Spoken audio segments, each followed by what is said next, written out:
દેશમાં મુખ્યમંત્રી ન હોય, કોળી સમાજ જો ભારતમાં એક થઈ જાય તો આ દેશનો વડાપ્રધાન પણ આપણી સમાજનો બની જાય.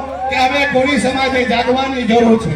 જો કોળી સમાજ નહીં જાગે તો આવી જ રીતે પતન થતું રહેશે. મિત્રો, હું તો કોંગ્રેસ અને ભાજપના નેતાઓને પણ કહેવા માંગુ છું કે જ્યારે ચૂંટણી આવે ત્યારે પાર્ટીઓ પાસે ટિકિટની ભીખ માંગવાનું બંધ કરો અને કોંગ્રેસ વાળા કોંગ્રેસને લિસ્ટ આપે કે અમારી સમાજનું અસ્તિત્વ આ 65 જેટલી સીટોમાં અને 17 જેટલી બીજી સીટોમાં અમારું છે. અગર 82 સીટો પર કોંગ્રેસ ટિકિટ આપે, ભાજપ પાસે ટિકિટ માંગે અને જો આ લોકો ટિકિટ ન આપે તો આપણો સમાજને જો પાર્ટીને નહીં અને એમને હરાવવાનું કામ કરો. અગર પાર્ટી આપને ટિકિટ ન આપે ત્યાં સુધી કોઈ પાર્ટી આપને ગણવાની નથી. આજના સમૂહ લગ્નના પવિત્ર અવસર પર અહીં ઉપસ્થિત કોડીનાર કોળી સમાજના અધ્યક્ષ શ્રી, કોળી સેનાના અધ્યક્ષ શ્રી તેમજ મંચ પર ઉપસ્થિત મહાનુભાવ, આજે પોતાના નવજીવનની શરૂઆત કરવા જઈ રહેલા અમારા વર કન્યા ભાઈ બહેનો તથા તેમના દેવ સમાન માતા પિતાઓ, આજે કોડીનાર ખાતે યોજાયેલા પવિત્ર સમૂહ લગ્ન કાર્યક્રમમાં ઉપસ્થિત રહીને મને ખૂબ જ આનંદ થઈ રહ્યો છે. હું સૌપ્રથમ આ ભવ્ય અને પ્રેરણાદાયક કાર્યક્રમના આયોજકો, કોડીનાર કોળી સમાજના અધ્યક્ષશ્રી તેમજ સંપૂર્ણ ટીમને તેમજ દાતાશ્રીઓને, સમાજના સેવીભાઈ કાર્યકર્તાઓને હું હૃદયના અંતકરણથી આભાર માનું છું. મિત્રો, આ સમૂહ લગ્નનો સમારોહ માત્ર લગ્ન પ્રસંગ નથી. આ તો એક પવિત્ર યજ્ઞ છે, એક સામાજિક ક્રાંતિ અને ભગવાન શ્રી રામ દ્વારા શરૂ કરાયેલી એક આદર્શ પરંપરા છે. તમને ખબર છે કે પ્રથમ સમૂહ લગ્ન કોણે અને કેવી રીતે કર્યા હતા? તો તમને કહેવા માંગુ છું કે પ્રથમ સમૂહ લગ્ન આ ધરતી પર શરૂઆત ભગવાન શ્રી રામ દ્વારા શરૂ કરાઈ. તમે સૌ જાણતા હશો કે જ્યારે ભગવાન શ્રી રામે સ્વયંવર જીત્યો હતો ત્યારે એમને એકલા લગ્ન નહીં કર્યા હતા, પરંતુ ચારે ભાઈઓએ એક સાથે એક મંડપમાં એક મુહૂર્તમાં લગ્ન કર્યા હતા. અને કહેવાય છે કે આ દિવ્ય પરંપરા ભગવાન શ્રી રામ દ્વારા શરૂ કરાઈ હતી. આજે આ સમૂહ લગ્નના પાવન અવસરમાં આજે જેટલા પણ પરિવારો જોડાઈ રહ્યા છે, આ નવ દંપતી જે શરૂઆત કરવા જઈ રહી છે, એમને ભગવાન શ્રી રામનો આશીર્વાદ જાણતા પણ એમને મળી રહ્યો છે અને એમને ખૂબ ખૂબ આશીર્વાદ મળશે. આજે આ સમૂહ લગ્નની પરંપરા આજના સમયની માંગ છે. આજે સમૂહ લગ્ન એક વૈકલ્પિક પ્રથા નથી, એ ગરીબો માટેની જ વ્યવસ્થા નથી, આ સમજદાર લોકો માટેની વ્યવસ્થા છે. આજે આપણે જોઈ રહ્યા છીએ કે લગ્નના પછાડી આંધળાઓની જેમ આપણે ખર્ચા કરીએ છીએ. આજે લગ્ન કરતા પહેલા નવી રીત રિવાજો શરૂ કરાવી છે. આજે લગ્ન એક જ વર્ષમાં થાય તો પણ એક સાથે એન્ગેજમેન્ટ, પ્રી વેડિંગ, સાથે પાછું સંગીતનો કાર્યક્રમ, હલ્દીનો કાર્યક્રમ અને પાછા કપડા નવા, એક વાર પહેરેલું કપડું પાછું પહેરવાનું નહીં. અને આવા એક સાથે એક લગ્નમાં કેટલા બધા ખર્ચા થોપી દેવાય છે.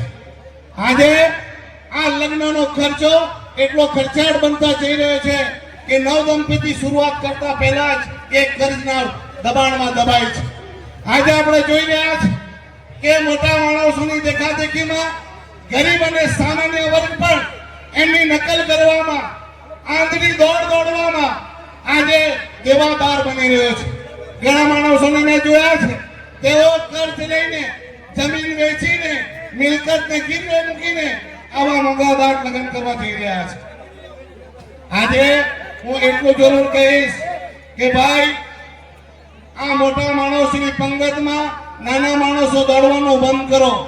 આજે આપણે જોઈ રહ્યા છે કે લોકો મિલકતો વેચીને લગ્નમાં ખર્ચો કરી રહ્યા છે. આપણે કહેવત છે કે મોર તો તેના પીછા જોઈને પણ નાચે, પણ કાકડ કુંભાર કે કાગડાની જાતિનો પંછી હોય તેને મોરની નકલ કરીને નાચવાની જરૂર નથી. ઉધારના ઘી લઈને પીવા, ઉધારનું ઘી માંગીને પીવાની જરૂર નથી.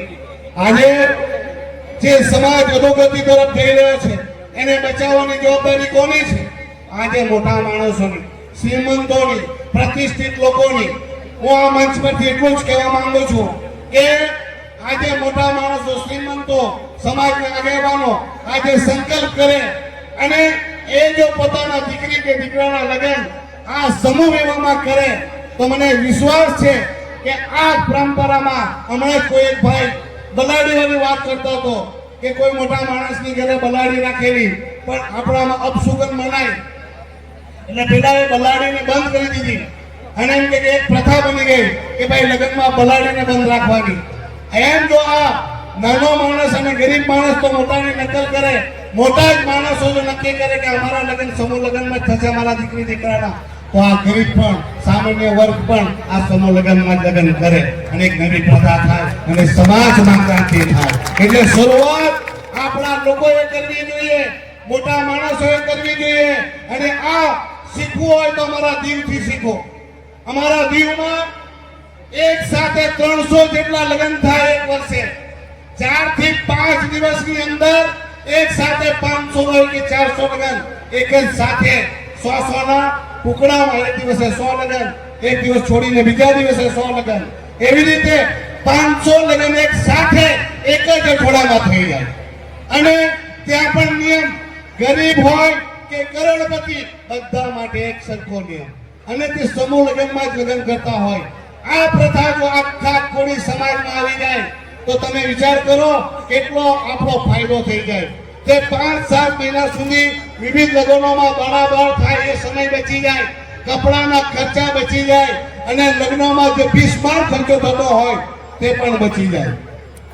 આજે સમૂહ લગ્ન માત્ર કાર્યક્રમ નથી, આ એક વિચાર છે, એક પરિવર્તનની માંગ છે અને સારા સમાજ તરફનું એક મજબૂત પગલું છે. હું આજે કોળી સમાજ વિશે પણ એક વાત કહેવા માંગુ છું. આજે આપણે દરેક જગ્યાએ અને આ વાત મેં દરેક જગ્યાએ કરી છે અને એ જ વાત હું અહીંયા પણ કરવાનો છું. આજે યાદ રાખજો, સમાજ હશે તો બધું મળશે. જો સમાજ જ તમારી સાથે ના હોય તો તમારું કોઈ અસ્તિત્વ રહેવાનું નથી. આજે આપણે ગુજરાતમાં જોઈ રહ્યા છીએ કે આજે આપણા ગુજરાતમાં સૌથી મોટો સમાજ હોય તો આપણો કોળી સમાજ છે. આજે 40% જનસંખ્યા આપણા કોળી સમાજની છે. આજે ભારતમાં 26 કરોડ લોકો આપણા કોળી સમાજમાં રહે છે. પણ મને બતાવો, આપણો આટલો મોટો સમાજ હોવા છતાં આપણા પાસે શું છે? આંગળીના વેડે ગણાય તેટલા એમપી, આંગળીના વેડે ગણાય તેટલા એમએલએ. આજે આપણે જોઈ રહ્યા છે કે કોઈ રાજકીય પાર્ટી, મને બતાવો, કોઈ પણ હોય, ભાજપ હોય, કોંગ્રેસ હોય કે બીજી પાર્ટી, આપણી સમાજનો એક રાષ્ટ્રીય અધ્યક્ષ બતાવો મને કોઈ પાર્ટીએ બનાવ્યો હોય. એક પણ નહીં બનાવે. આજે તમે રાષ્ટ્રીય અધ્યક્ષ તો છોડો, ગુજરાતમાં એક મને રાષ્ટ્ર તો છોડી દો, ગુજરાત રાજ્યનો કોઈ પાર્ટીનો અધ્યક્ષ બતાવો જે કોળી સમાજનો હોય. છે કોઈ?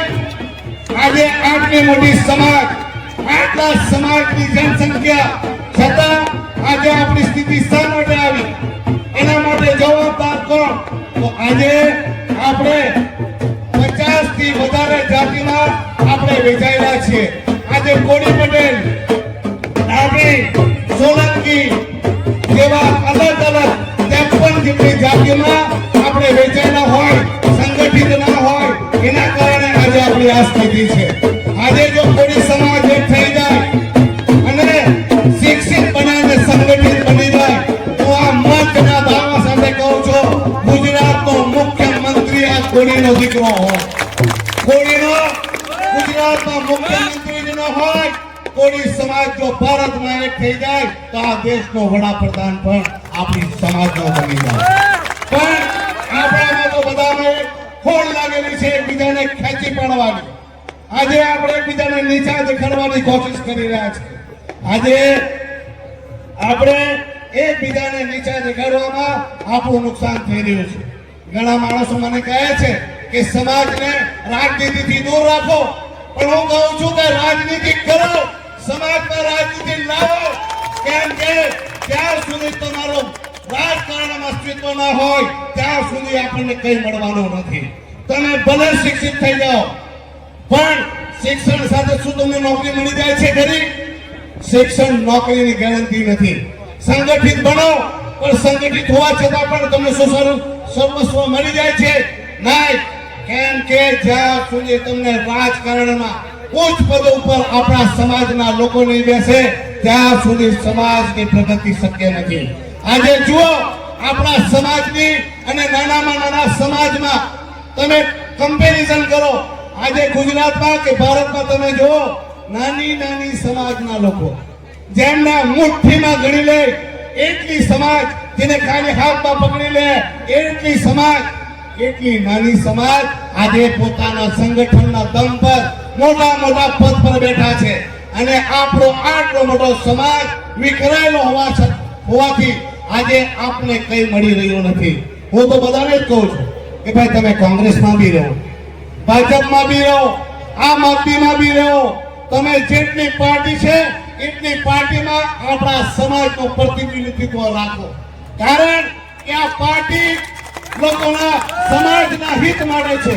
આ રાજકીય પાર્ટી શું છે? એક પ્લેટફોર્મ છે સમાજના કામ માટે. હવે તમને કહેવા માંગુ, આપણા સમાજના લોકો દરેક પાર્ટીમાં જોડાયેલા હોય. આજે હું એક જ વાત કહેવા માંગુ છું, જો આપણો દરેક પાર્ટીમાં પ્રતિનિધિત્વ હોય, આજે સમૂહ લગ્ન છે, કોંગ્રેસ વાળા કોંગ્રેસને ફોન કરે કે ભાઈ અમારે ત્યાં સમૂહ લગ્ન છે, મદદ કરો, બની શકે 50,000 આપે. ભાજપ વાળાને ફોન કરે અને કે ભાઈ કોંગ્રેસ વાળા 50 આપી ગયા, ભાજપ વાળા પાસે હોઈ શકે 50 લાખ આપી જાય. ત્રીજી પાર્ટી આમ આદમી પાર્ટી છે, તેને ફોન કરે કે ભાઈ પેલા 50 આપી ગયા, તો બની શકે તે લાખ આપી જાય.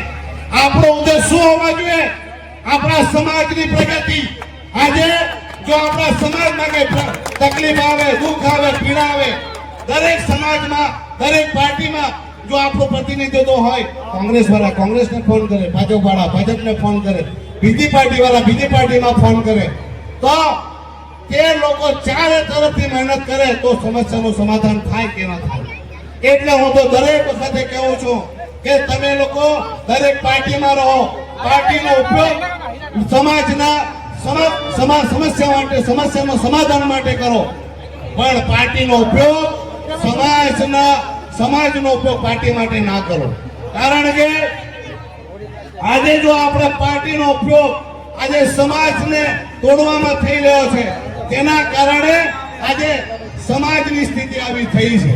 હું તો બધાને કહું છું, તમે તમારી પાર્ટીના નિષ્ઠાવાન કાર્યકર બનો, પણ અંધભક્ત કે ગુલામ ના બનો.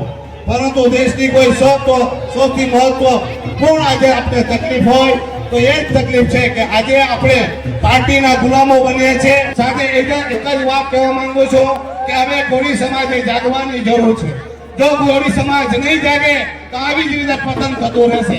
મિત્રો, હું તો કોંગ્રેસ અને ભાજપના નેતાઓને પણ કહેવા માંગુ છું કે જ્યારે ચૂંટણી આવે ત્યારે પાર્ટીઓ પાસે ટિકિટની ભીખ માંગવાનું બંધ કરો. અને કોંગ્રેસ વાળા કોંગ્રેસને લિસ્ટ આપે કે અમારી સમાજનું અસ્તિત્વ આ 65 જેટલી સીટોમાં અને 17 જેટલી બીજી સીટોમાં અમારું છે. અગર 82 સીટો પર કોંગ્રેસ ટિકિટ આપે, ભાજપ વાળા ભાજપ પાસે ટિકિટ માંગે, અને જો આ લોકો ટિકિટ ન આપે તો આપણો સમાજને જો પાર્ટીને નહીં અને એમને હરાવવાનું કામ કરો. અગર પાર્ટી આપને ટિકિટ ન આપે ત્યાં સુધી કોઈ પાર્ટી આપણે ગણવાની નથી. પાર્ટીને આપણે અસ્તિત્વ સમાજનું બતાવવું પડશે. હું એટલે જ કહીશ કે જ્યારે રાજનીતિમાં કોઈ પાર્ટી ટિકિટ ન આપે તો મારા જેમ નિર્દય ઉભી રાખજો, સમાજને સંગઠિત બનાવજો. એકબીજા પાર્ટીના ખાંચા ખેંચ કરવાનું, એકબીજાને નીચા દેખાડવાનું બંધ કરો અને સમાજને સંગઠિત બનાવી સમાજને મજબૂત બનાવો. તમને જ્યાં પણ મારી કોઈ મદદની જરૂર પડે તો મને યાદ કરજો. અથવા હું એટલું જ કહીશ કે આજે નવજીવનની શરૂઆત કરતા મારા નાના ભાઈ બહેનો ને ખૂબ ખૂબ શુભકામનાઓ પાઠવું છું અને ભગવાનને પ્રાર્થના કરું કે એમના લગ્ન જીવન ખૂબ જ ખુશીથી, સુખમાં અને હર પ્રકારની ખુશી એમને પ્રાપ્ત થાય. ધન્યવાદ.